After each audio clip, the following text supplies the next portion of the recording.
Hello, everybody, and welcome to the Aggieville Alleycats podcast, where come rain, shine, or anything in between, we're here to deliver to you the Kansas State sporting news that you so love. I'm Ace Edwards, right alongside Connor Baltazar. And today, welcome to the weekly recap, where we actually have a bit of recruiting news to talk about for the first time in about a month or so. Yeah, it's been a little while since we've had any recruiting stuff to talk about, like on any front, really. Yeah. Which I know in some cases with basketball is causing some anxiety. I'm there too.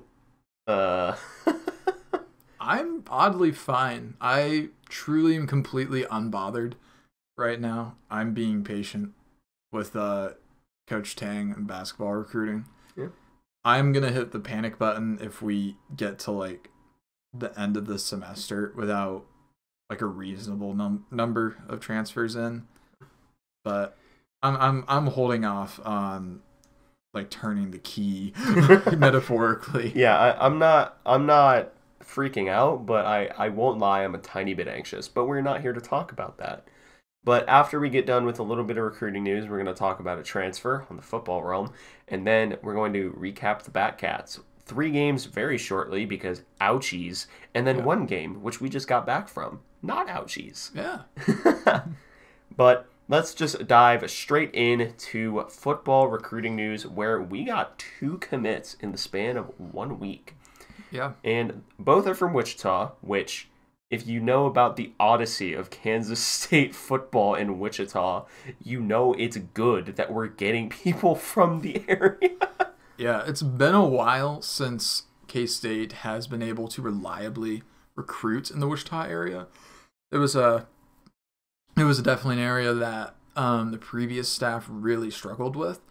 Towards the end of their tenure, they were able to get some players out of there, but it had been a few years since they'd gotten anyone out of high school. The Brown brothers and Chris Harper were transfers from other schools that started in Wichita, and they were all high school 5-stars. But those are kind of an exception. Denzel Goolsbee is another guy that comes to mind, but there's not many big stars that you can think of from the Wichita area in recent memory. But the staff has definitely made a very clear effort to change that. Last year, they signed Toby Osunsanmi out of Wichita, and I'm sure I'm forgetting somebody right now as well. But they did just sign 2 guys, or got commits from 2 guys, I should say. First, from Will Ansio on April 10th. He's a 6'6", 220-pound tight end out of Cape and Mount Carmel in the area. And then Wesley Fair, who's listed as an athlete, but I'd project him as a safety, or maybe kind of in that nickelback spot that Stubby was playing this past season. Yeah, that hybrid. Yeah. But he is listed as an athlete because he plays quarterback in high school. He's 6'2", 180. Both of these guys are mid-level 3-stars. And Wesley was only 3 days after Will Ansio, and it felt like a lot less because Will committed late at night, and Wesley was like very first thing in the morning. Yeah, it was before I was awake for class, so I woke up and we just had a commitment, and I was a little disappointed. So I'll have to relay that to the coaching staff to only accept commitments when I'm awake in the future. Yeah, obviously, that's what we have to focus on. But let's go a bit more in depth on these 2 recruits. Firstly, starting off with Will Ansio. As we mentioned, he's 6'6", 220 pounds. Right now, he is kind of a string bean. Which you don't think of whenever you hear 220 pounds. You don't think of string bean. However, he is 6'6". Yeah. And I'm not saying that he's going to be this, because if he becomes this, but he shares a at least starting frame with current Iowa State draftee Charlie Kolar, who was 6'6", I believe like 230 coming out of high school. Yeah. And he turned into Charlie Kolar. And I'm not saying that Will Ansio will become that. I'll be happy if he does. But in terms of what Will Ansio brings right now, he brings pretty solid ball skills as a tight end prospect. In fact, he was flexed out a little bit at receiver, at least according to his highlights at Cape and Mount Carmel. But there are a few parts of his game that keep him from probably stepping on campus day one and being a starter, most notably he's probably not that much of an inline blocker, very similar to Charlie Kolar. Yeah. He needs to work on building that muscle, because although he can bully a lot of people at the high school level, he's going to have to work on that at the college level, which, that's all just a part of filling out his frame, which I think Coach True can definitely do. Yeah, he has a great frame to work with. I'd imagine at full potential he'll be around 250. 260. Yeah, he could probably get up to 260. But yeah, I'd love to see him in like his redshirt season add 20-ish pounds in the off season. Have the night Matlick glow up. I would love that. And I think it's totally plausible as well, because he does have a good frame to work with. There's a lot to there's a lot of places to put weight on, I think, with him. But another thing that I really like about Way Ansio is there's this picture of him. He's actually visiting Iowa State in the picture, but his arms are very long. My God. Yeah, at least from what we can tell. I have no idea. He may have longer arms than Brent's. Yeah, Brent's has freakishly long arms. And Will Ansio, they call him the Condor for a reason. But Will, at least like in that one image, at least it looked like he had long arms, and it looked like he did as well receiving in the field, and he used that to his advantage. He didn't do much catching with his body. He was putting his arms out a lot, which is very promising for a young prospect, because not everybody comes out of high school knowing how to do that. Yeah, Tyler Lockett, he really didn't figure that out until he got to the NFL, honestly. So he used his body to catch for a long time.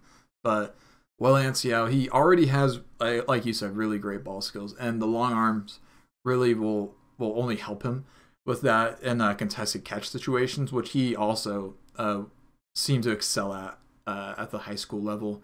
I liked his route running was for a high school tight end. I felt at minimum it was fine. It was passable. Fine. Like I didn't expect a miracle worker. I didn't respect a receiver. It was more, I think he had a really good sense of field awareness and where he was on the field, which is at the high school level honestly more important, I think, than route running. Like unless you're going against some phenomenal. Unless you're going up against 5-star DBs. Yeah, then like, and then the high school level again, he can just kind of body those people. But regardless, he still demonstrates receiver skills. Again, he's not the best blocker, and honestly, needs to work on long speed.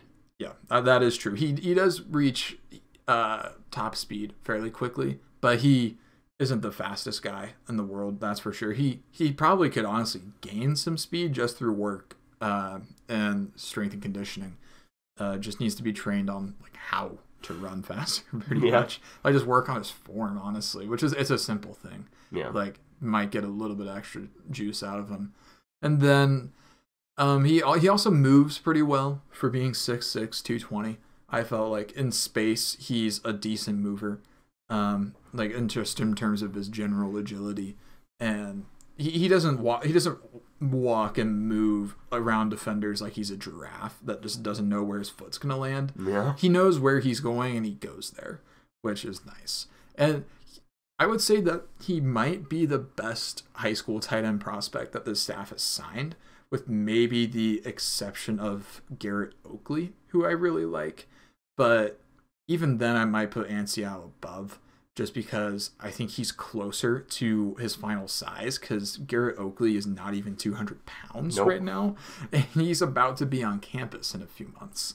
So Ansio being closer to what his desired weight will be probably moves him up a bit in terms of development, and also being such an early commit, he can get to work on strength as well. Yep. So Will Ansio is a nice, solid commit for the Cats. We have another one to talk about, and that is Wesley Fair, who we said before projects as a safety. And if I were to give you a comparison right now, I would say a slightly more fluid TJ Smith. And for those of you who are having Vietnam flashbacks to him getting toasted by Romeo Dubs in the Nevada game, I assure you, that's not 100% normal. TJ actually was pretty decently consistent in his coverage. It's just that he had a couple moments of weakness with his lateral quickness, which is an area that Wesley, at least from what we've seen, is not going to have as much of an issue with. But if there's one word that I can describe his game with, it is hitter. he smacks people. And I'm not saying that he smacks people as hard as TJ, but it's kind of similar in both that they really are looking for the big hit and may or may not be completely unconcerned with wrapping up. Yeah, which works when the guy falls, but it's definitely unfortunate when they just bounce off and continue running. Wesley Fair, he has. It's funny that he has very similar game to TJ Smith because in terms of build, they probably couldn't be more different. Yeah. Because TJ is a very compact safety. He's 5'10" on a good day, and he's very well built. He's very compact, and it's like throwing like a bowling ball at someone, kind of. Except he's not round. Wesley Fair is a very long athlete. He has long arms. He takes long strides. He doesn't have elite top-end speed or anything like that, but he does have decent enough speed. He's probably not going to lose too many battles just on the basis of not being fast enough. And even then, he's a safety and may even be able to play a bit in the box if we need him to. I think he could grow into that if that's what we end up needing. Kind of just get into some of the bigger packages that we have, but he also could maybe even be a person that can play up and down in safety and linebacker.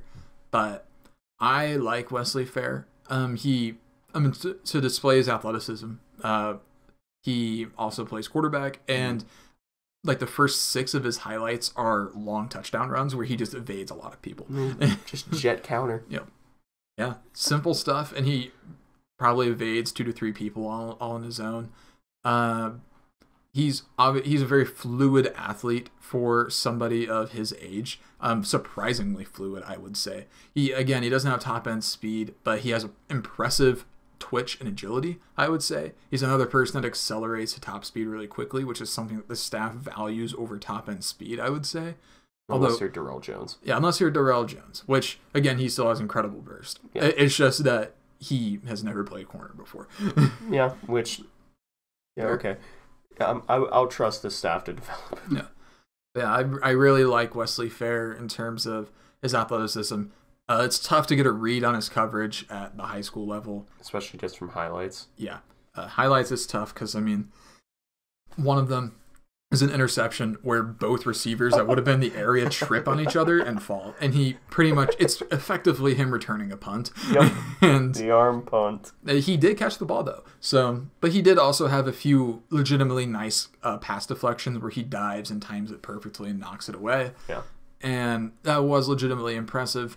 So again, it's highlights, so we don't get the full picture. But I do like him in space. He does need to learn to wrap up. Which, again, honestly, that's a lot of defenders nowadays in the secondary. With tackling drills becoming less and less popular to do in practice, especially at the collegiate level and up, just to avoid injuries. It's tough to get a read on how good he could be at tackling, but tackling is a very teachable skill. It's tackling. Yeah, it's very simple. Like, I hate to be that guy, but it really is not like the most complex. It's not the most complex thing in the world. No. But I am a fan of Wesley Fair. I'm a really big fan of this class so far as a whole. Not just because it's all Kansas kids. That's cool, but I don't care as long as they're good. But Kansas kids is an added bonus, especially Wichita kids, because that's an area that we're finally making inroads into again. And hopefully it will bear fruit later on in this class. But Wesley, again, if I could narrow it down to a few superlatives, fluid athletes with good potential while also already being athletically mature. He's not going to have to grow too much, I think, to get on the field at K-State early. He doesn't perfectly match this guy's style of play. His path to the field might be pretty similar to Marvin Martin's, where he will just get some spot snaps later in the season, in his true freshman season, just to gain some in-game experience. And just by virtue of coming on campus and probably being a little bit ahead of whoever else we sign as safety out of his class, unless we go out and get like some 4-stars that are well on their way. Number 1 safety in the nation committing to the Cats. I'd take it. I would accept it. But both of these guys, prototypical what this staff is looking for, except I'd say that they're upgrades on what they would have gotten last year, 2 years ago at this point in time. Just exactly what they want, same mold, but just further along. Yeah. Yep. So those are the two people who would be joining the class of 2023. But now we have to talk about someone who will unfortunately be leaving the program. That is a linebacker that we got really excited about, Brandon Jennings, who spent about 2 months here. Yep. Said, I'm going to the portal. And by all accounts, he just was not fitting here. Yeah. He just wasn't fitting in, wasn't picking up the scheme. Apparently injuries had been nagging him for a while. So that's kind of why he didn't pick up the scheme. And then he proceeded to say, all right, this is schmacked. I'm out of here. Which, like, I would like to see a player stick it out more, but I'm not going to wish ill on the kid. Yeah. Like, kid. I think he's the same age as me. But I'm not going to wish ill will on the guy. Just didn't work out here. Hope he finds a good place. Yeah, that's kind of where I'm at. Like, you know, I was very excited about him and his potential. But one issue that kind of always came up was that he probably couldn't play alongside Daniel Green. It was something that was fun to think about, but they're kind of the same player. Yep. And he was definitely an inside linebacker prospect. His outside speed was always a bit of a concern, despite his incredible athleticism elsewhere. His incredible size and athleticism. Like 6'4", 230, one of the hardest hitters I've seen come through K-State. At least based on his highlight tapes. But yeah, just he wasn't quite able to figure it out next to Daniel Green, and we're not taking Daniel Green off the field that much. Not enough to warrant having a guy as good as Brandon Jennings sitting on the sideline. Yeah. And especially if he wasn't picking up the scheme. I mean, I get it. Like if he wasn't working here, then he should go seek to get on the field elsewhere. Like, and I'd rather we do this now rather than in the middle of the season and get left with no shot at picking up a replacement in the portal, because we're probably going to get another wave of portal entries here pretty soon with spring practices coming to an end and the deadline for immediate eligibility coming up here in about 2 weeks. Yeah, May 1st. Yeah, so it's for both football and basketball, by the way. Yeah. So I totally get it from Brandon Jennings' point of view. So, you know, I have no issue with it. It's sad. I wish he would have stuck around, mainly just because I was enamored with him as a prospect. Yeah. But it doesn't always work out, and he just ended up not being a great fit, and that's okay. Yep. Oh, so best of luck to him. But now we can move into Batcats recap, where we will be shortly covering the previous series against Texas Tech, in which we got swept 0-14. 3-6. Ow. 0-14. Owie. And then a walk-off home run in the 9th inning, 6-7 off of Blake Adams. Yeah, I don't want to talk about it. Yeah, we found new and creative ways to lose all these games. We took a 3-1 lead over Tech in the first game and then immediately blew it in the bottom half of the inning. And, you know, it was, as I recall, just poor game management, really, because I believe that was where we had Corsentino in, and he was kind of wheeling and dealing. And we took him out, put in Blake Adams, and kind of messed it up. A little bit overcoaching, but again, you know, only putting up 3 runs. You know, you're gonna have to do better than that against number 4 Texas Tech. But we did worse than that the next day. It was 0-14. There's not a lot to say about that other than we lost 0-14. Yeah. And then the last game, utterly painful walk-off loss on which, frankly, we deserved for our strategy of pitching to Jace Ewing with 2 runners on. Jace Ewing might be the best power hitter in the Big 12, and that's a Big 12 that includes Dylan Phillips. Yep. So why we're throwing multiple belt high fastballs to the best home run hitter in the league, maybe in the country, evades me. The logic evades me. Leading 6-4 going into the inning and then putting 2 on and then pitching to Jace Jung doesn't make much sense to me. But it doesn't make much sense to me either. Yeah, but we did it. So now we can talk about games that we actually enjoyed, because this was a game in Toynton Family Stadium that, like I said, we just got back from. Yeah, well, for the sake of the argument, we just got back from. And this was our second Big 12 victory, and it was in comeback fashion. Now, this was a game that we were quite pessimistic about, and I feel like most of the stadium was quite pessimistic about. But eventually, we put together a 2-run 6th and a 5-run 7th, and then blanked Texas for the rest of the game to win the game 8-5. Both sides having 1 error, the Cats having 9 hits, 8 runs. University of Texas having 5 runs on 10 hits. This was a pretty well-attended game. You know, people were in the quote-unquote student section, which it used to be kind of people knew that it was the student section. Now it's just another section. Yep. Which I don't know why you would choose to sit there if you... I don't know. Yeah. But in terms of scoring, University of Texas struck first in the 2nd and 4th innings, respectively, with 2 RBIs on a single in the 2nd inning. And then Ardoin ended up homering to left field in the 4th to make the score 3-0 in favor of the Cats. But then Dylan Phillips had his first of a pair of home runs on the day. Then after that, the Houston... Am I stupid?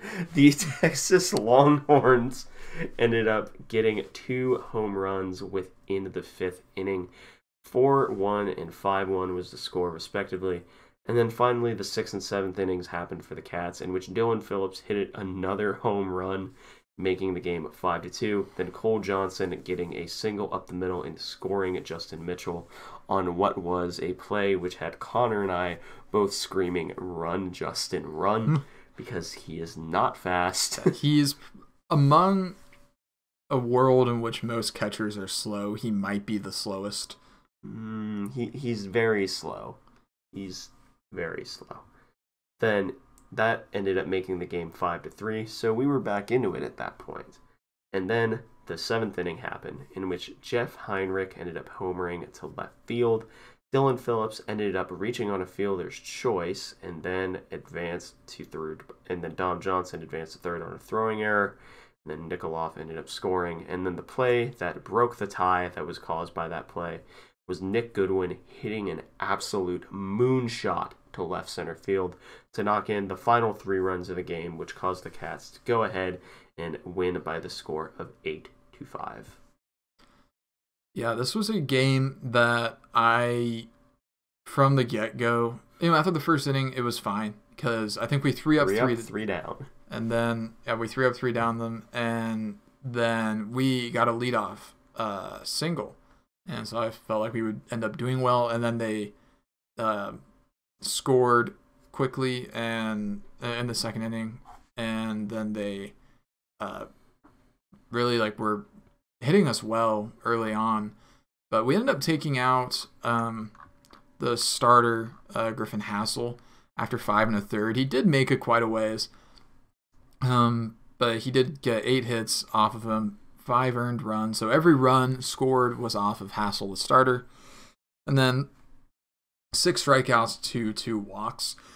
Then Tyson Neighbors came in for him, and we had a bit of apprehension. Ace and I were definitely worried about Tyson Neighbors coming in because he's been all over the place this year. But he went 1 2/3, 2 hits, 2 walks, 1 strikeout, although it felt like more than 1 strikeout because he honestly pitched really well. And I liked what he was doing.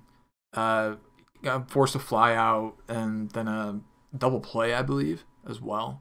Maybe, if I'm remembering that correctly. I believe so. Yeah, but he actually pitched quite well and is credited with the victory for KC in this one. It's his first career win. And even though the stat line isn't particularly impressive, watching him pitch, he did fairly well. It was, other than the Arizona game, his most impressive outing of the season. Yeah. So hopefully that's signs of bigger things to come for Tyson Neighbors, the true freshman. Herman Fajardo came in, and walked a batter and had 2 wild pitches. Just went 1/3 of an inning after forcing a little pop out, and we ended up pulling him. He just wasn't able to figure it out, and then we brought in Connor McCullough to finish out the rest of the game.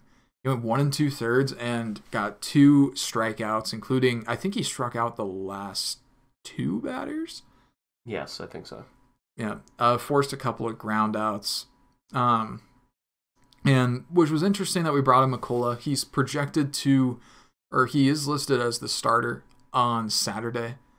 And he only did go 14 pitches with 4 batters faced. So he will probably be fine, I'd imagine, for Saturday. But he is credited with the save, his first on the season, since this isn't really a situation he normally pitches. But, even though P. Hughes definitely has some over-management issues sometimes, I will give him... Sometimes it works. Yes, I will give him credit for playing to win this game. He saw the opportunity to take out the number 7 ranked team in the country, and he went right for the throat and said, you know what? I'm just going to put my Saturday starter in. My son. Yeah. I was going to say Sunday starter. I know. His Saturday starter. And to close out the game. And, he put in some good guys and gave us a good shot to win. But it wasn't just the pitching. That was good down the stretch. And also we handed Pete Hansen his first loss of the year. I did not realize that. We did. Pete Hansen of Texas came into the game with a 2.08 ERA, and after 6 1/3, he gave up 6 earned. So most of that was in the last inning. Yeah, most of that was at the end. He went 107 pitches, and then their reliever Jared Southard went the rest of the way, 1 2/3. But the bats really came alive. I can take hitting if you want to take a break. Yeah, go for it. Okay. Josh Nikoloff was batting leadoff today. He ended up taking 1 for 4 with 1 run and a strikeout. Dom Johnson was in left field today. He ended up taking an 0 for 3, but still walked and struck out once, therefore scoring a run. Dylan Phillips was probably your offensive MVP of the day, unless you're giving it for clutch hitting, which is the next hitter, in which he had 2 home runs with 3 total runs and 2 RBI on 1 strikeout. Nick Goodwin had exactly 1 hit today, but it was the most important one of the day. It was a 3-run home run. Justin Mitchell ended up going 2 for 4 with 2 strikeouts. Cole Johnson went 1 for 4 with 1 RBI and 2 strikeouts. Kalen Culpepper unfortunately didn't have the greatest day, taking an 0 for 3 with a single walk with 2 runners left on base. Jeff Heinrich ended up taking 1 for 4, again with the 1 hit being a home run, but with 2 strikeouts. Cameron Usleton ended up going 1 for 3 with 1 strikeout when it was pinch ran for by Brendan Jones, who ended up walking. And that's it. Yep. But it was, for Nick Goodwin, it was a frustrating day for a while because Texas scouted him really well, and they found out that his hitting ability against breaking balls is negative. Yeah, he can't do it. Yeah, and that's how most teams have been approaching him this year. But when teams give him fastballs, he's generally going to get a piece of it and do something with it. He just has really struggled with hitting breaking balls. Goodwin, of course, I mean, the clutch hit, the clutch home run to put us up. I mean, it was perfect timing. It does help you forget the rest of the difficult game. He had a clean fielding day as well. I think he only had 1 or 2. He had 1 opportunity. Yeah, it was only 1 opportunity, and it was a fairly routine grounder. Everything else was either at third or second or made its way to the outfield or was a strikeout. But Goodwin didn't have a ton of defensive opportunities, which is fine. He made the most of his 1 opportunity. Mm-hmm. Phillips, again, great day. I mean, any day you have multiple home runs. They mentioned on the broadcast that I caught the highlight of it after we left the stadium when the game was done. Phillips, this was his 9th 2-run homer game of his career, which is phenomenal. Yeah. I mean, that is a lot for a guy that I think now is pushing 40 career home runs. Mm-hmm. If he hasn't passed it already, he is right there. But, I mean, again, this Batcats team is going to live and die by the home run, pretty much. I think we only had 1 run that wasn't produced by a homer. And that was the error. Was it? Yes. I thought that there was a Cole Johnson single. Yeah, the Cole Johnson single with Mitchell scoring. So there were two. I actually forgot about the year. So we each forgot about one. But this Batcats team, generally to score runs, they're going to put it over the fence. And you know what? I'm not complaining about that. That's exciting baseball. But, it's just a little bit frustrating when the Bats don't get going. But better late than never for the Batcats. And even though they are still struggling this season, a win over the number 7 ranked team in the country is nothing to sniff at. Yep, and to get back to 500. Yeah, and hopefully this can turn into momentum for the Cats to take the series over Texas. They still have 2 more games. Still have 2 opportunities to take the series. One tomorrow, or the day this releases, I suppose, on Friday, and then the following day, Saturday. No game Sunday this week because of Easter. So, and then they'll be out of the woods after this series in terms of the top 10 ranked opponents. Starting out a season with TCU, Oklahoma State, Texas Tech, and Texas all top 20. Brutal. All top 20 opponents. Absolutely brutal start to conference play. Then I think they take a brief break, get UC Irvine, and then they'll return to the latter half of conference play. But I'm hoping that this can turn into something for the Batcats, because this is a good team. It's a team worth following, even if it hurts sometimes. But sometimes it will hurt. Yes, and I think this is a team that by the end of the season will be playing their best baseball by far. I think this is going to take a very similar trajectory to last year's squad. I'm not sure if they're going to have the horses to make the NCAA tournament at this rate, but if they're able to take advantage of a bit of a lighter schedule down the stretch where they're not having to just perpetually face top 20 teams, then they might be able to make a little run there at the end. People probably won't believe that, but I mean, it's really been a meat grinder of a conference schedule thus far. But if they can, a series win over Texas would go a long way, probably in the eyes of the committee. And again, it's way too early to be talking about that, but it's just something to keep an eye on down the road. Just, still living off the high of this very impressive win over a quality opponent with some really good bats. It's a wonder, or it's a credit to the pitching staff, the relievers especially, for having probably the best game of the season for the relief, I would say, especially considering the opponent. Yeah. Not a single earned run from any of the relievers, including true freshman Tyson Neighbors. And then Fajardo was in, but only for 1 out. So then McCullough, of course, gets the save, and he deserves a ton of credit for coming in and being the most cold-blooded killer of all time. McCullough's a lot of fun to watch pitch. He doesn't do anything particularly special with his pitching. He's just good. Yeah, it's as simple as that. It's fun. But yeah, the Cats on Friday, they'll have Blake Adams on the mound, and then McCullough will take the mound on Saturday. So yeah. That pretty much does it for this episode of the Aggieville Alleycats. Thank you all so much for listening. If you want to follow the show or contact us, we are at Aggieville Alleycats on Twitter. That's capital A, and capital C in cats. If you want to email us, we are aggievillealleycats@gmail.com. If you want to follow us on a more personal note, I am at ACEdwards00. I am at Connor Baltazar, capital C, capital B. And if you want to support the show financially, please be sure to visit the official Aggieville Alleycats merch store, where you can find such designs as Play Sandstorm Cowards, the Doomtang Clan, and Neon Alleycats. But most importantly, thank you all for listening to this episode of the Aggieville Alleycats podcast. Where come rain, shine, or anything in between, we're here to deliver to you the Kansas State sporting news that you so love. Stay safe, Alleycats.